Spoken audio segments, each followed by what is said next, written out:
L'Union économique et monétaire de l'Afrique de l'Ouest aura des échanges approfondis avec les cadres du ministère de la promotion de la femme, des échanges qui aboutiront à la finalisation du dit schéma.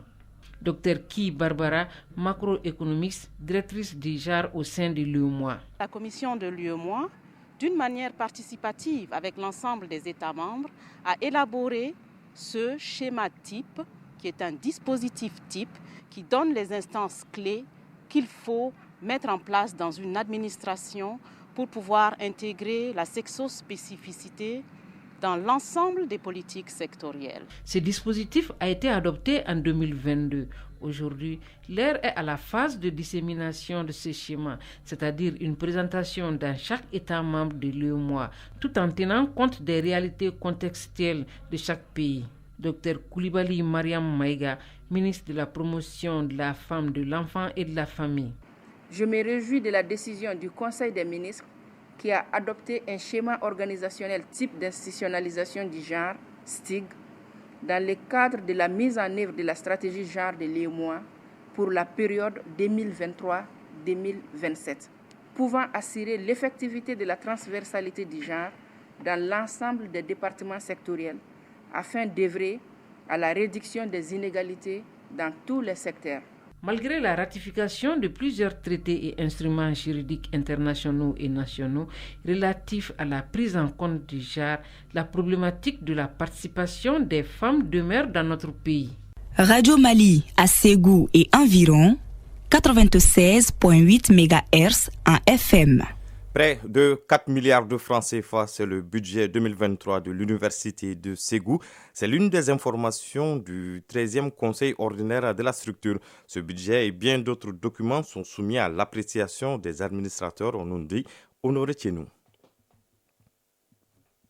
Pour cette 13e session ordinaire de l'Université de Ségou, les administrateurs examinent entre autres documents le compte rendu du procès verbal de la dernière session, le rapport annuel de performance 2022 et celui de 2023.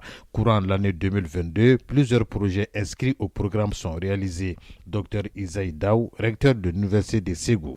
Sur le plan académique, la publication des résultats définitifs de l'année universitaire 2020-2021 et l'exécution des cours au titre de l'année 21-22 à plus de 90%. La rentrée 2022-2023 a débuté le 6 mars 2023. En termes de publication et communication scientifique, au cours de l'année universitaire 2021-2022, l'Université de Ségou compte 54 publications scientifiques. Ces œuvres sont les produits de 42 anciens chercheurs de l'Université de Ségou. Malgré ces réalisations faites, des défis restent encore pour l'Université de Ségou. Dr Oumar Nyangadou, président du conseil d'administration de l'Université de Ségou. Sur le plan académique, le défi reste énorme pour atteindre les objectifs de performance que nous nous sommes fixés. Et il est important que ce retard accusé dans les calendriers académiques soit vraiment résorbé. Prima Ongouiba, directeur du cabinet du gouverneur de Ségou. Tout n'est certes pas à la hauteur du souhait, mais de véritables progrès ont été enregistrés. Je voudrais ici, par ma voix, faire l'écho du vœu cher de toute la population de Ségou de voir ce joyau d'être le fleuron de l'excellence et de la connaissance.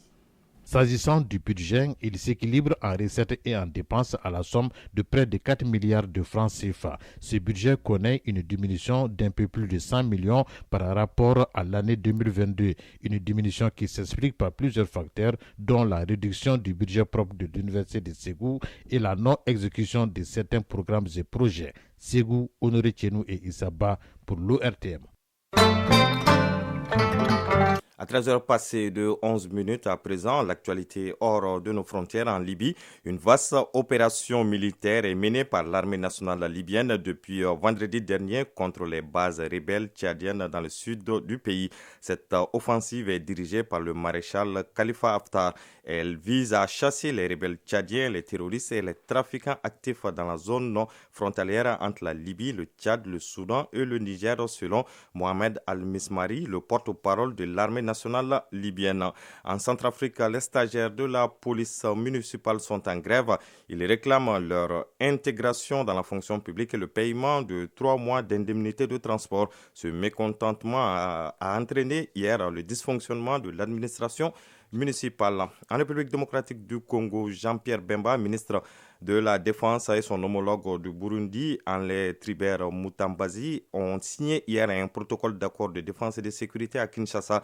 Cet accord a été conclu lors d'une visite de travail de 48 heures du président burundais dans la capitale et en présence du chef de l'État congolais. Cette signature renforce les liens bilatéraux entre les deux pays et confirme le rapprochement entre Kinshasa et Gitega selon un communiqué.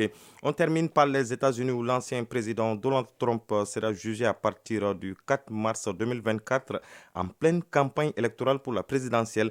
Il est accusé d'avoir tenté d'inverser les résultats de l'élection présidentielle de 2020 dans l'État de Géorgie.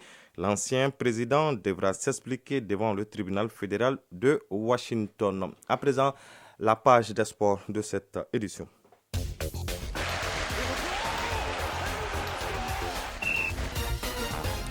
L'actualité sportive, c'est avec Siragatou Sissé. Bonjour Siragatou. Bonjour Bemba Sibi. L'événement sportif du jour au plan administratif se passe au Centre international de conférence de Bamako avec l'élection du président de la Fédération malienne de football. Et Mamoudou Touré dit Bavier a été réélu avec 61 voix. Affirmatif, la liste de 19 membres conduite par le président Mamoudou Touré passe haut les mains pour un mandat de 4 ans. A signalé que 17 délégués étaient absents, une voix contre et une abstention. Le président réélu Mamoudou Touré et les membres composant la liste tenteront de relever le défi immense autour du football et poursuivre les sentiers déjà balisés. Les travaux de cette assemblée générale élective étaient supervisés par les émissaires de la FIFA et de la CAF. Un bel état d'esprit a prévalu dans la salle. Balamoussa Keita du CICB nous signale notre reporter Ari Yuma Tina qui reviendra sur la longueur sur cette assemblée générale élective de la FEMAFOOT dans l'édition de 19h30. Super Coupe Assimi Goïta, les équipes se positionnent pour les demi-finales. Oui, jour de repos ce mardi et demain mercredi. Après 3 journées dans le groupe A, le CNT 7 points et Koulikoro 4 points mènent la danse. Dans le groupe B, Ségou 6 points et le gouvernement 5 points sont respectivement première et deuxième. La Super Coupe colonel Assimi Goïta, président de la transition chef de l'État, se poursuit jusqu'au 16 septembre au stade Mamadou Diarra de Koulikoro. On termine avec du basketball, le championnat national de première division phase play-off. Les équipes en dames et en messieurs sont connues. Oui, les équipes qualifiées pour la phase play-off déterminant le titre de champion en saison 2022-2023 sont le Stade Malien de Bamako et l'AS Police en série dames, le Stade Malien de Bamako et l'USFAS en série messieurs. Le top départ sera donné le 5 septembre au Palais des Sports Salamatou Maïga.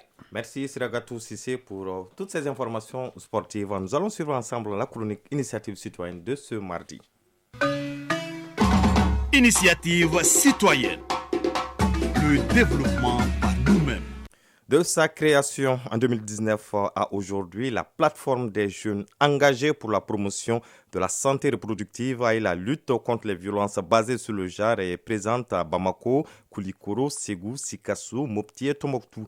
Au-delà de la lutte contre les violences basées sur le genre, elle se bat pour la citoyenneté, la scolarisation des enfants et le maintien des filles à l'école. Découvrons cette plateforme avec Ousmane Daoud dans la chronique Initiative citoyenne. Elle a vu le jour en 2019 avec plusieurs associations. Depuis la plateforme des jeunes engagés pour la promotion de la santé reproductive et la lutte contre les violences basées sur le genre est présente à Bamako, Koulikoro, Ségou, Sikasso, Mopti et Tombouctou. Elle a adopté comme stratégie la formation, la sensibilisation. Au-delà, la plateforme se bat aussi pour le maintien des filles à l'école. Brahima Guindo, chargé des finances de la plateforme. Nous sensibilisons la population sur les conséquences des VVV. On les informe surtout les îles sur les risques liés à la violence, mais aussi des mariages précoces. Nous sensibilisons les îles aussi sur l'importance de la scolarisation et le maintien des jeunes filles à l'école, mais aussi promouvoir le leadership de la jeunesse en tant que stratégie de réponse pour faire de la jeunesse les piliers du développement. Pour bien mener ces activités, la plateforme bénéficie du soutien de partenaires techniques et financiers et de l'État malien, d'où une présence active sur le terrain.